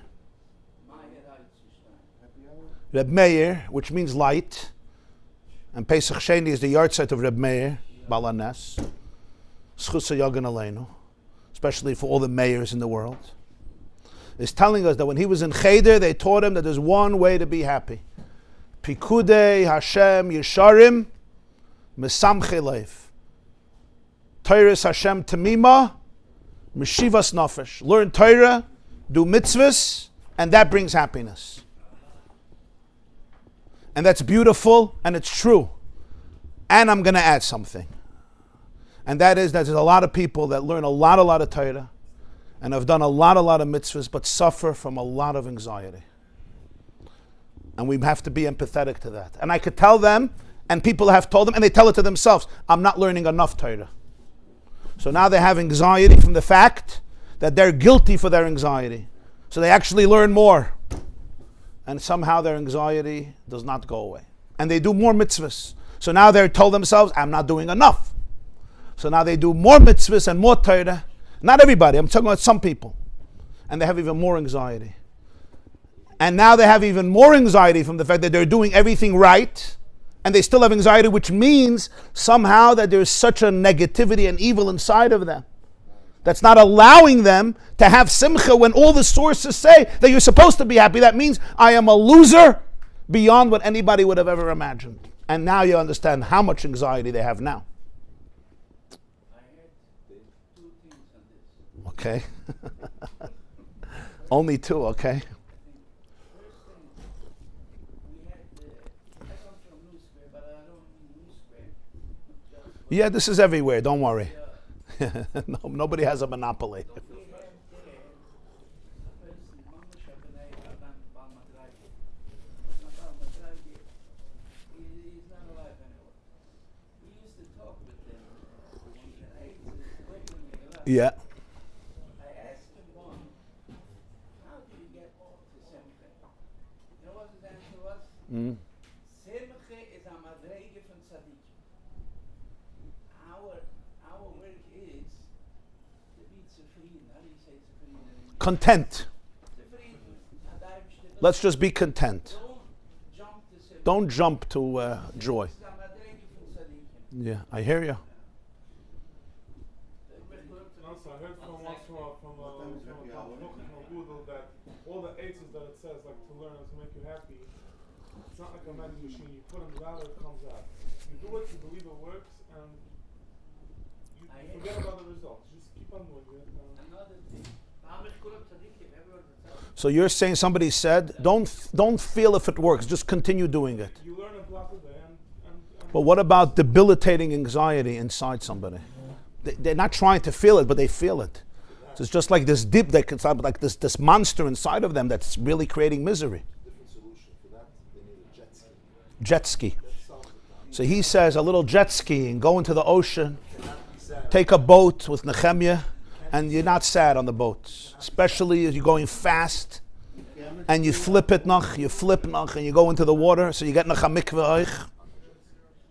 Another thing. One more thing, I think so. My only question is, does the jet ski heal the anxiety, or just the rush, the adrenaline, it's like the roller coaster, for a few minutes takes me away from it, which is nice. It's like a roller coaster. Right. Huh? Quieting the mind at least. Yeah.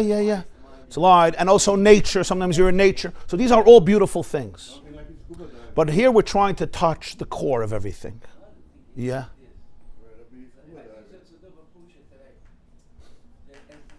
Yeah. It is today. People have with the heart to do. Yeah. And they said they take pills. Yeah. Today, a reason for a person has anxiety, it's a little bit of machla. That's a machla like you have the dar. And for this is only days. You're saying people need to take medication. I hear? Okay. If this is the part from the toilet. Okay. Like busy. And I heard another thing. Someone told me that he went by a big psychiatrist in Manhattan.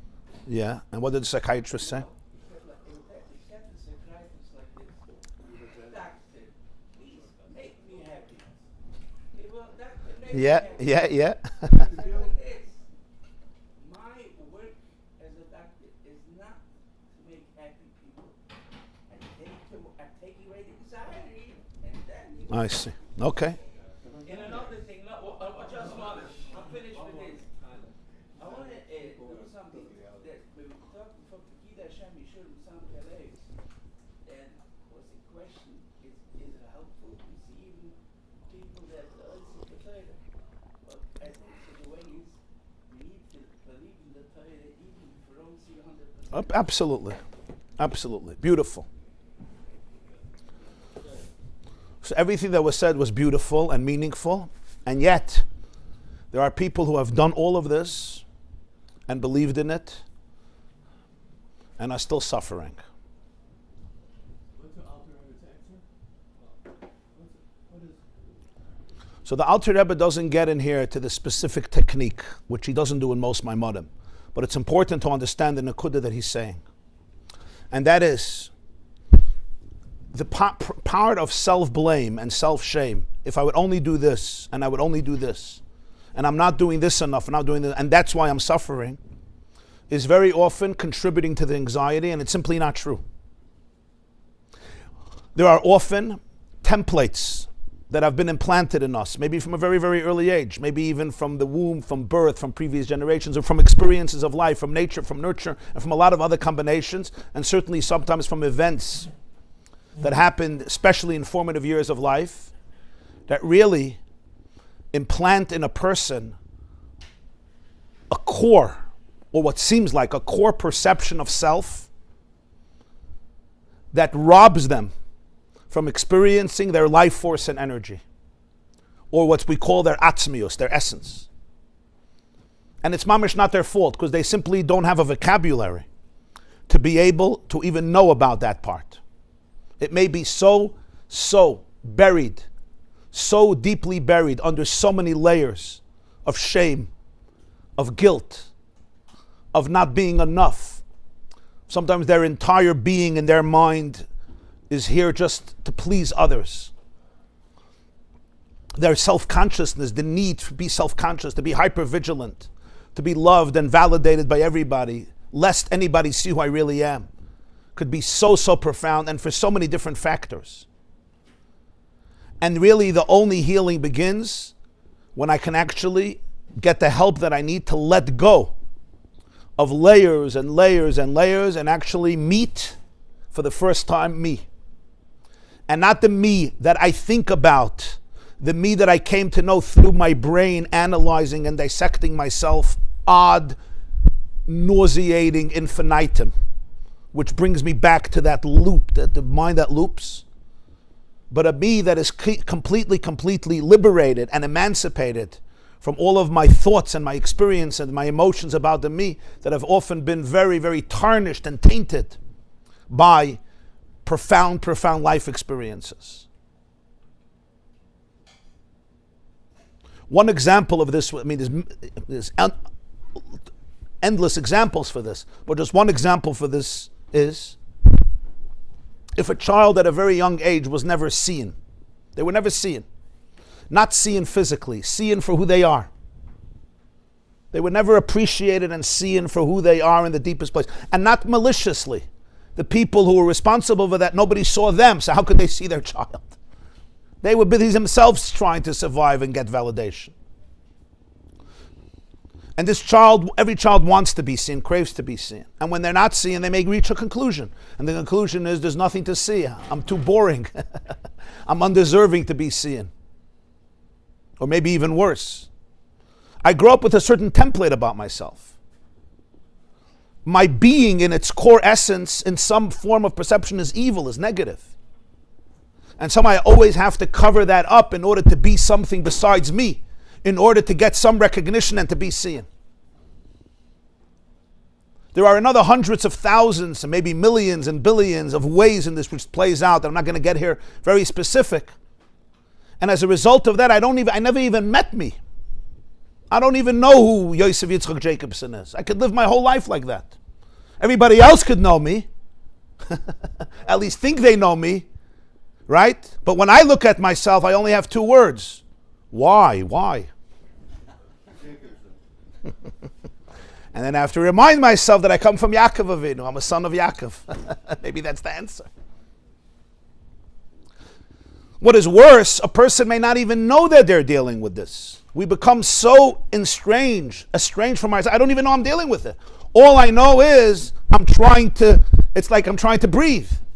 And I already learned how to get the oxygen that I need to survive.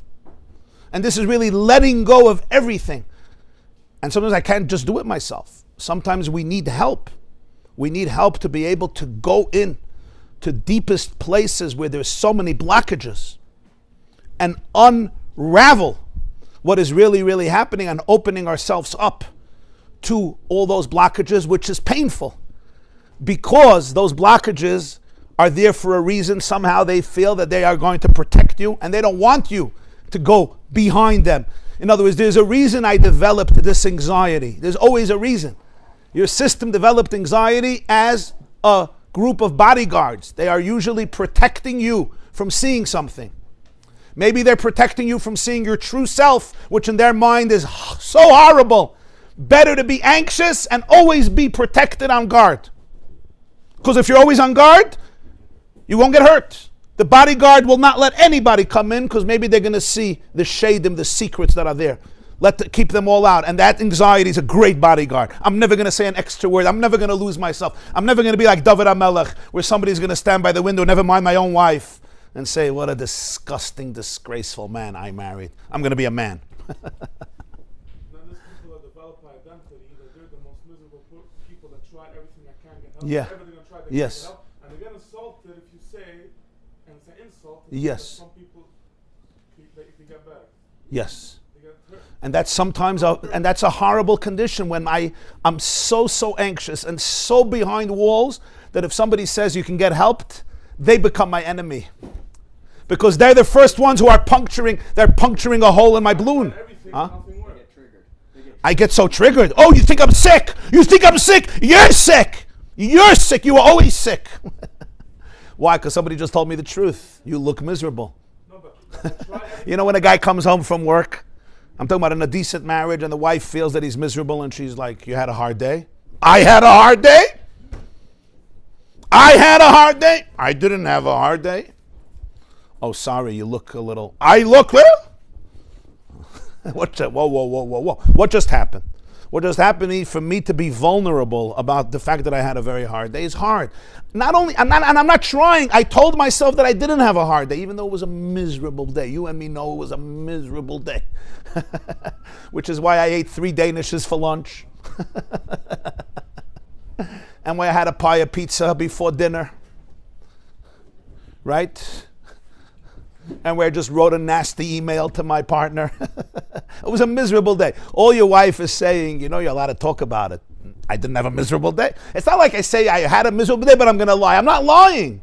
I tell myself, it's very vulnerable for a man. We're talking about being a man, right? It's very vulnerable for a man to say, life is hard. What's she going to think of you, your wife? She's going to think that she married a spineless shefala.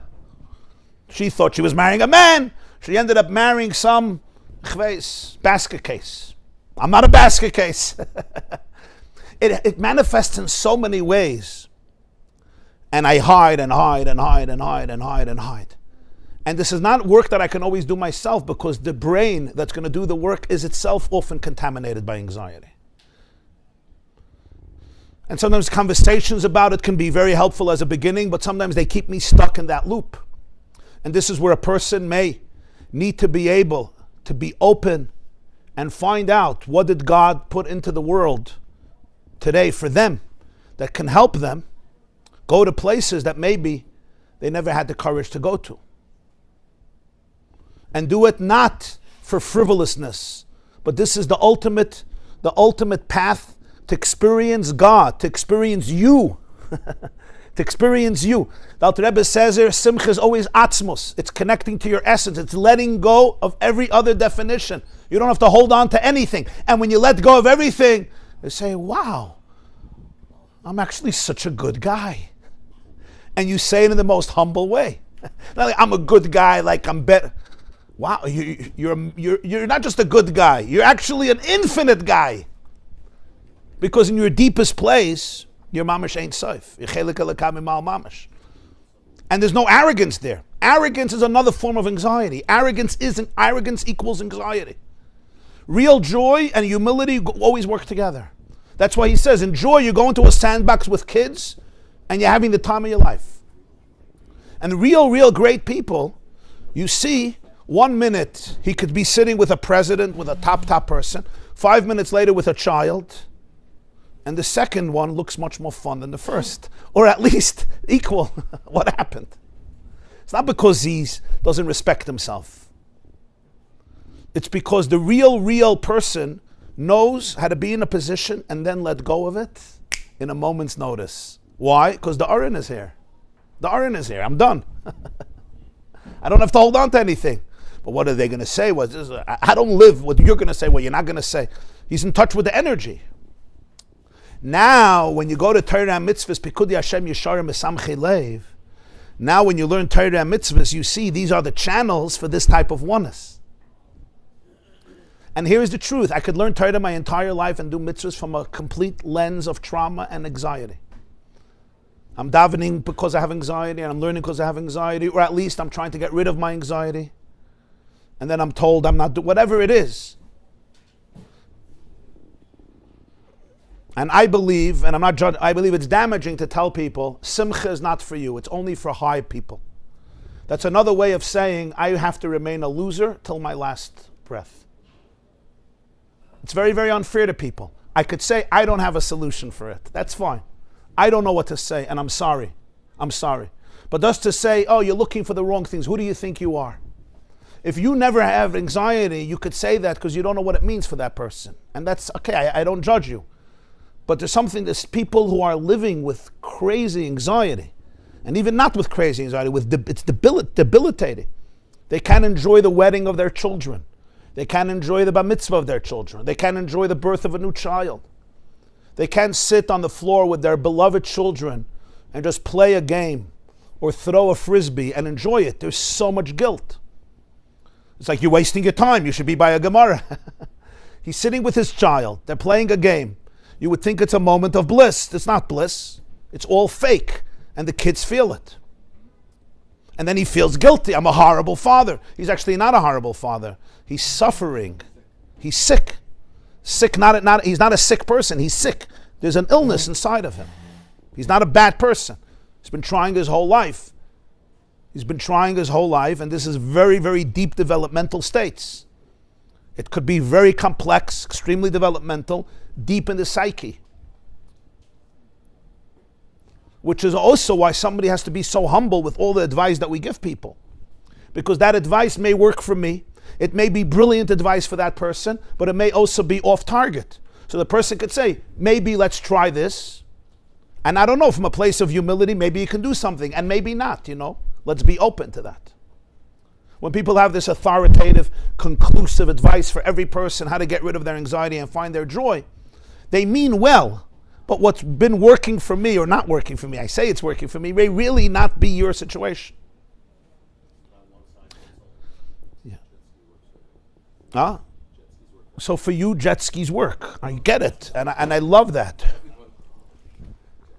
So I don't want to argue with you, Reb Nachum, because I love you, but I'm still going to argue with you. So I'm going to argue with you also. Jet ski is amazing. Enjoy it. Go boating. He took me out on the boat many times. It's gewaldig. And for kids, it's amazing, and for the gewaldig. And generally, the water is a good place to be. Mayim ma'orer tainug, as I state. Water is ma'orer tainug because water is connected to the flow of life, like we're learning mad. But there's a big difference between having fun and inner joy. There's just an important difference. Going on a water flume, going on a roller coaster, if you like roller coasters, is good and fun. And if your kids love it, take them and enjoy it. And that's good, and it's important. It's important to let go and have fun, and don't be so philosophical, okay? And don't take Rabbi Weiwer so seriously, and let's not get so intense, and enjoy life. Sometimes you just got to let go and enjoy life. And it's very, very important, and maybe that's the best solution for a lot of people. Do some exercise, go on a hike, go on a run, play some basketball with your children, or whatever it works for you in a way that you just let go, and it's very true. And also physical exercise, Pashat physically, opens up the energy in the body, and you have a flow of adrenaline, and it releases chemicals that contribute, endorphins, that contribute to a person's mood and stability. And everybody knows that. There was a guy here complaining once, remember, and I told him, do exercise. And he says, it's true, whenever I do exercise, I feel good. So I said, so don't come to the shiur, go do exercise. Or come to the shiur and do exercise afterwards. Or better, listen to the shiur while you're on the treadmill. So you'll listen to me telling you to do exercise. And for the people who are listening and they're doing exercise now, have me in mind. Because I just got to sit here. If I start running on the treadmill while I'm talking, it's not going to work. So I hope you have me in mind, and even though it's a mitzvah shebegufay, but a little bit shluchah shel adam k'maaseh, at least one level of shluchas. And we don't always have to complicate things, because sometimes the simple moments of connecting to our loved ones and ourselves and Hashem is very deep, and in many ways that's the core of it all. It's also, though, important to understand that cultivating an inner sense of well-being and serenity and tranquility often requires me not only to do things that are fun, even though they're important, but sometimes there is a condition that is profound, and if it's not confronted and dealt with, all the fun in the world will really not solve it. And this has to do I have a relationship with my essence? And I can hike around the whole world, and for exercise it's good. And for scenery, it's good. And for enjoying God's world, it's gewaldik. And you can learn through the whole Shas, Lahavdil, Bavli and Yerushalmi, and Pekudi Hashem Yishar Misam Chilev, and be Mahadin in Kiyim HaMitzvahs. And Tisha B'Av we don't learn because Torah brings Simcha, and it's all emes. And in fact, it's keeping you, perhaps, on a good track in life. It's giving you a good value system. It's keeping you sane, and it's gewaldik. People won't even, and never mind all the reward, etc., etc. But nonetheless, there could be a metzius of all of this, and if I'm not ready, or I don't have the courage, or I don't even know that I'm capable of confronting all of these blockages, that I may not even know they're blockages because they became my second name, and I'm used to them. But somehow, internally, there's something off. Here is the courage and the invitation to go into a deeper space of essence, which we often need assistance with God's healing modalities that He put into our world, which we all need support with, or many of us need support with, to be able to help us integrate, because the key is always integration, our deeper selves into our daily selves. And simcha is a byproduct of gilui ha'etzem, of letting go. It's really letting go. The more I let go of any template outside of my core, and the core doesn't have a template because the core is infinite, and infinity doesn't have a template. And in the deepest core, there's nothing outside of infinity. The whole self is just a manifestation of infinity, even your container. What happens then is all the madregas, he says, get vermished. The highest and the lowest come together. Like the melech, in the moment of his galus, the katan and the gadol have the same relationship, the same value. How? That's what David HaMelech was telling Michal. That's why God chose me as a melech and not your father. Because your father got stuck in his position. And I'm not. Malchus is bittul. Malchus is leisla megar maklum, it says. It has nothing of its own. And because it has nothing of its own, even when it has the position of royalty, it's not its own. And therefore I can let go. It never becomes who I am. It's a position. It's not who I am. Doesn't define me. The moment the position defines me, I'm done. Now it's hard for many of us, because for many of us, religion has become a position. It's like a trap. We're not encouraged to really open ourselves up, to really think big, to really open ourselves up to infinity. In fact, many people would tell people it's dangerous. Stay small and you'll do the right thing. But of course, the Alter Rebbe felt that in the deepest place people can be trusted, because if you're really divine, you're good. So therefore, he's saying that's the Nekud of Simcha. So now let's see the last lines. It's late, so we're just going to go mamash a few minutes here. Va'azai nimshech, the line starts umata. Va'azai nimshech, and then what happens is sha'af akara tekabetz baneha. So the result of Simcha is, what did we say? That all the lights, there's no difference between higher and lower when there's Simcha. Because what came out? The essence came out. And when the essence comes out, the highest and the lowest are one. The back end program is all mixed up. Because in the essence, it's all one. In the essence is pure Ein Sof. There's a system that God made. So now it doesn't make a difference who initiates it. Va'azai nimshich sha'af akara tekabetz bana. Even this woman, this Jew we called an akara, because it wasn't coming from her, it was a gift. She's going to bring her children together. Dahainu sha'af al pi shebibchinas akara v'ish mazriya tchila im kol zeh tiya yeled zachar. Kama shekasa b'dibed ha'maschorani v'simchi basi in a Chanukah Maamar shezau inyan ish v'ish yulad ba. In the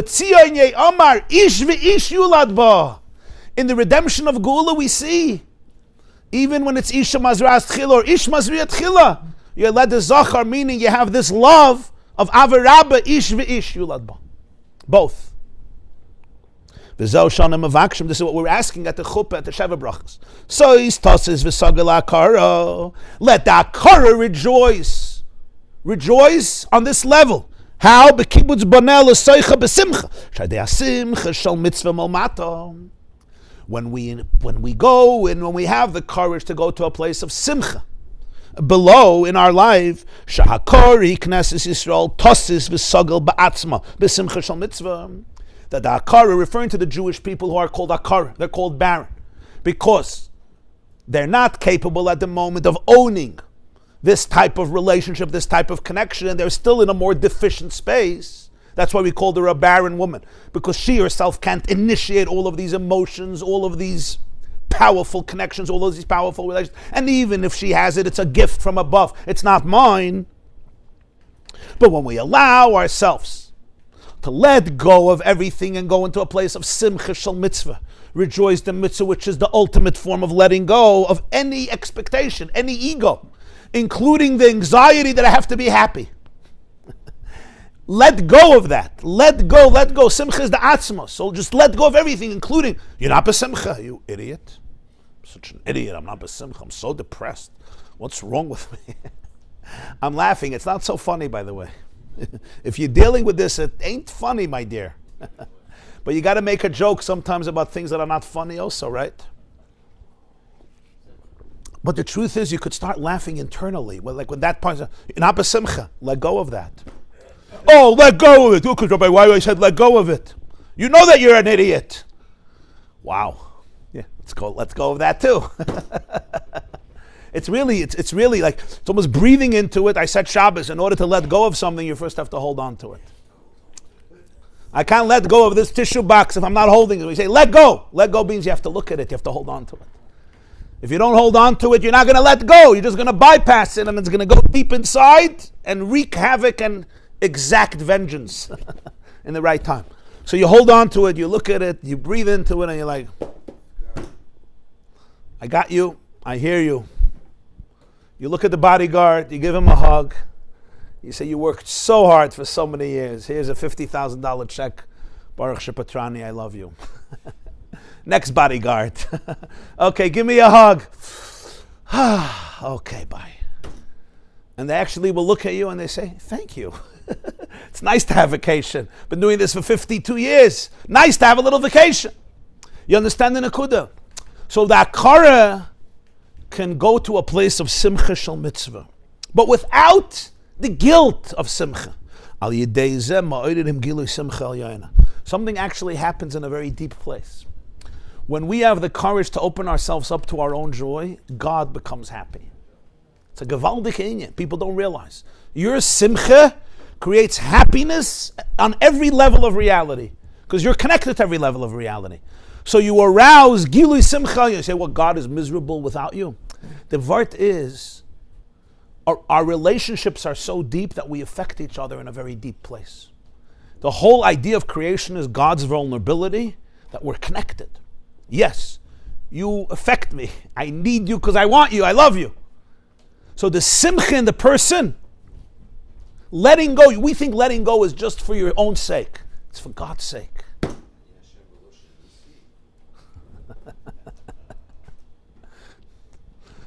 This is the ultimate Ani Hashem Lo Shanisi.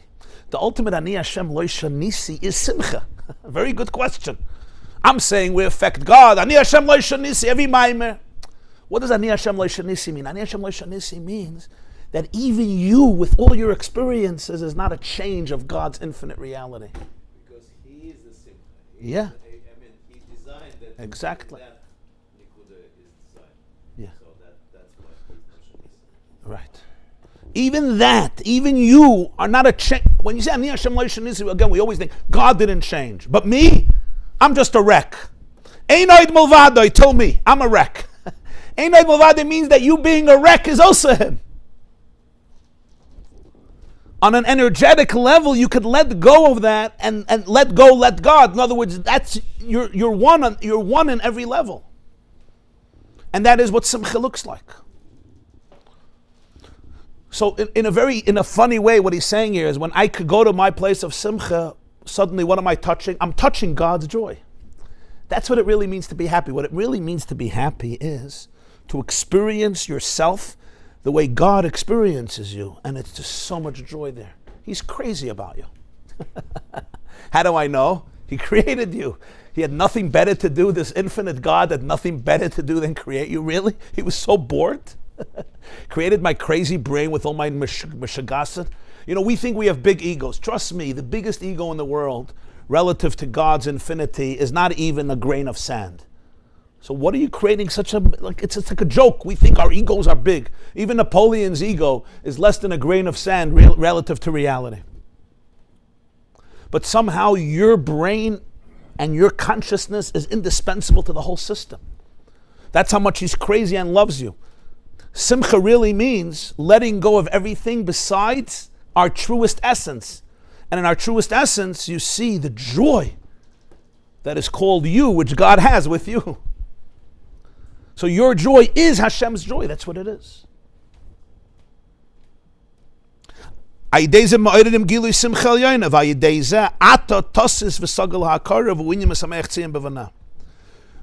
the two Sos Tasis interpretations come together. When the Akara learns to rejoice to find her Simcha Shel Mitzvah, it's Ma'ored Hashem Simcha, and now you bring joy to the Akara, and this is B'sameach Tzion B'vanah. Tzion rejoices with her children and with Banah, with her sons. And now we come to the last Nakuda. He said, you didn't serve Hashem with joy, and therefore you're going to serve your enemies. So he asked, really? Just because you didn't have joy? He says, this is the only way not to serve your enemy. Shekol pchinas shinuyim va'nefila me'avodas Hashem migadlus lekatnus gam ha'nefila b'tayvis she'uinyan va'avadata sevecha kol zehu rak tachas asher le'avadata b'simcha kiyim b'pchinas yesh ma she'oyev u'masik shu pchinas legarmei u'mizen nimshech ha'nefila chuli aval yidei ha'simcha b'Hashem lo yiyu shinuyim elam. The result of lack of joy is that I start serving my enemy. What does it mean I serve my enemy? It doesn't only mean an enemy on the outside, it means an enemy on the inside. All the nephilos, all the fallings of people. You have a nephilah. It's like a roller coaster. I'm on top of the world, then I'm on the bottom of the world. I go into the abyss, I go into depression, I go into an anxiety. I lose myself in tivus, I lose self-control. I lose my discipline, I lose my morality, I lose my equilibrium, I lose my decency, my humanness. I lose my sanity. Suddenly I'm serving my enemy. You become a slave to your enemy. The enemy inside, not just the enemy outside.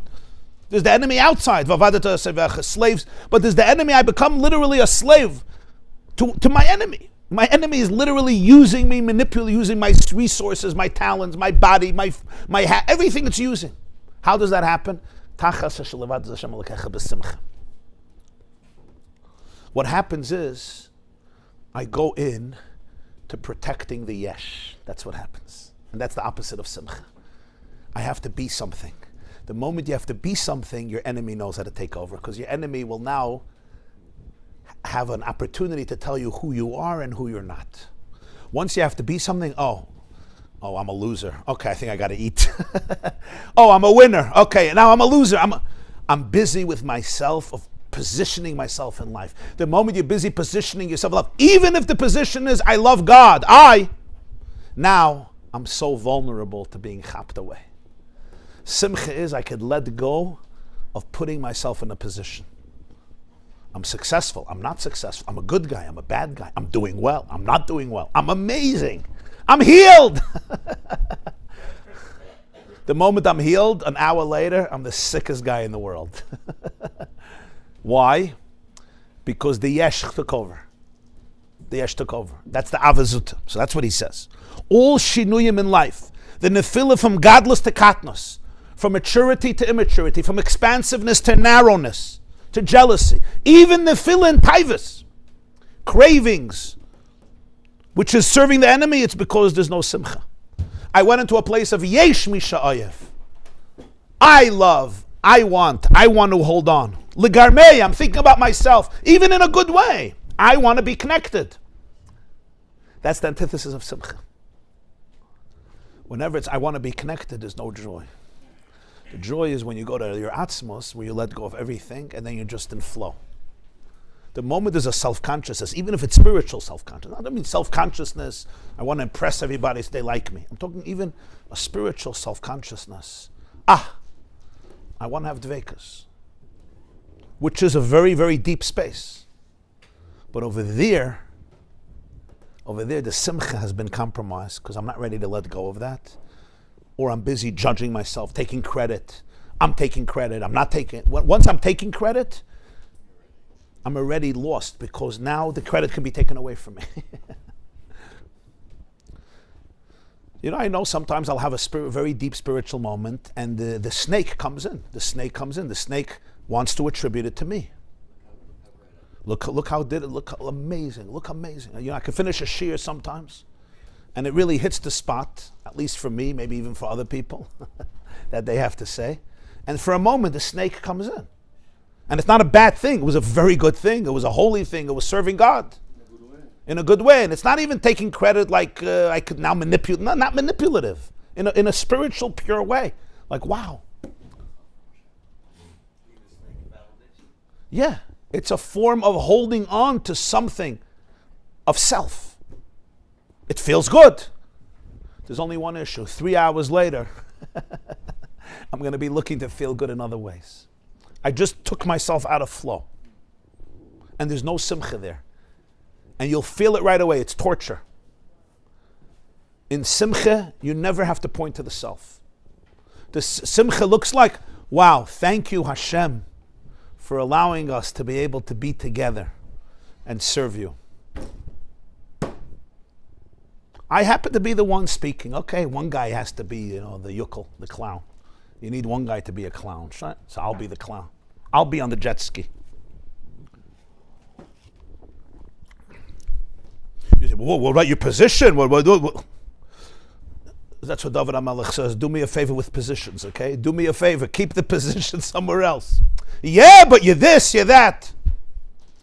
Now you start serving your enemy. The moment I'm this and I'm that, Reb Simcha ben Mepshischa once said, Lo sasun kain l'Hashem Elokechem. You know what that means? Lo sasun kain l'Hashem Elokechem. Huh? Yeah. Don't become dafka azoy. This is who I am. Lo sasum kain. Now azoi, and I'm in an hour punkt farkert. Lo sasum kain.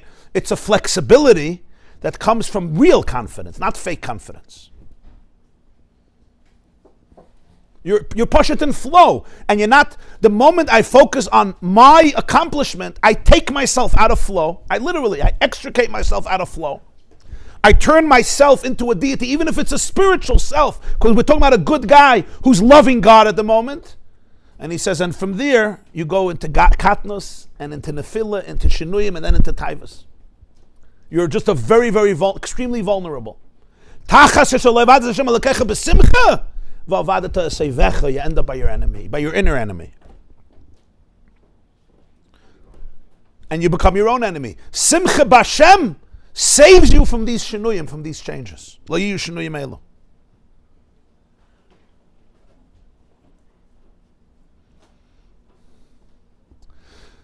So Sos Tasis v'sagil ha'akara b'kibbutz boneh l'soich a house ish mazriyat chila simcha.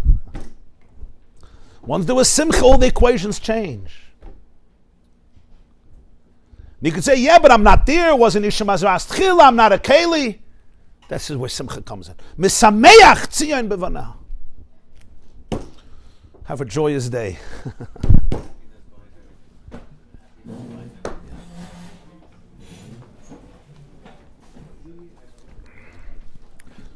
Tomorrow morning we have a shir for the women at 84 Viola, 9:30. And Thursday morning we'll meet again. Be'ezer Hashem Yisbarach. Erev Lag B'Omer. Tzloch Rabbi. Simcha is Hashem's presence. The second you're busy with yourself, is Amividi can't be in the same room. The Gemara in Saita, an arrogant person, ain't aniva hu yechelim ladder. But we shouldn't mistake what that means. Sometimes people are not busy with themselves from a place of anxiety. I'm such a weird guy, don't be busy with me. You understand? But that's not going to be... that. If I'm running away from myself, that's not simcha.